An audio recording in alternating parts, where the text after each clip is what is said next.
સુમાએ બાપુ વાણી કરી છે હાથા સંતોની માથે ભક્તિ કેરા ફોડ હાથા છે ખોટા છે નક્કી કેમ કરું ડેકોરેશન તો અત્યારે કઈ માપ કુદી ના કરીને નીકળે શું સમજવું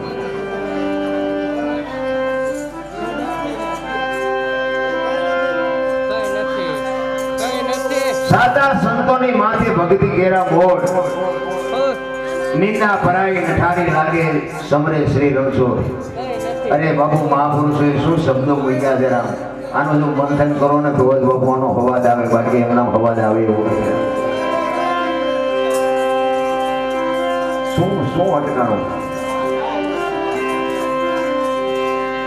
આ મારે આ જ તકલીફ છે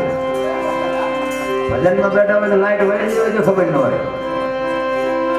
મહાપુરુષો તમને ને મને સાથ ખૂબ કરી છે કે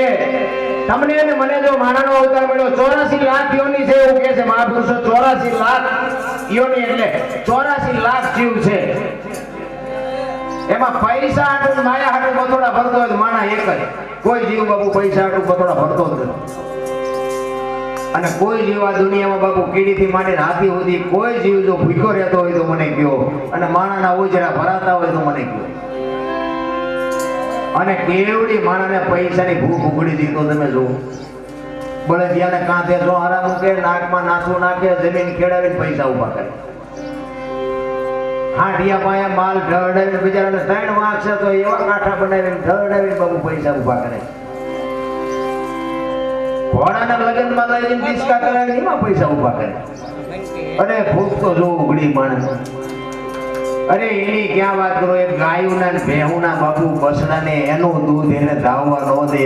અને બાપુ આમ મૂકે અને આમ પહાડો મૂકે ને ત્યાં ખેંચી લે પછી ઈ ખેંચી લે એમાંથી પૈસા ઉભા કરે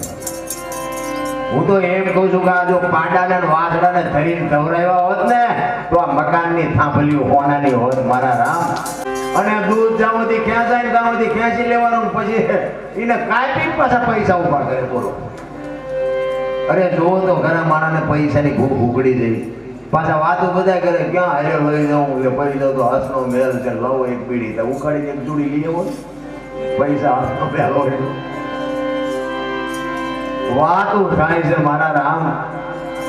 જીવનમાં માણાનો અવતાર બાબુ એક જ એવો છે કે આમાં તમે હરિસ્મરણ કરી શકો આમાં ભજન કરી શકો બાબુ ઢોરાન કુતરાન કાગડાન કોઈ બાબુ ભજન ન કરી શકે 84 લાખ યોનીમાં બાબુ માણસનો એક જ અવતાર એવો છે કે આમાં તમે કંઈક કરી શકો અને આવા કોઈ સમર્થ સદગુરુનો સથવારો થઈ જાય અને જો તમને બાપુ કેડી મળી જાય આંગળી પકડનારો કોઈ મળી જાય તો જિંદગીમાં બાપુ કામ થઈ જાય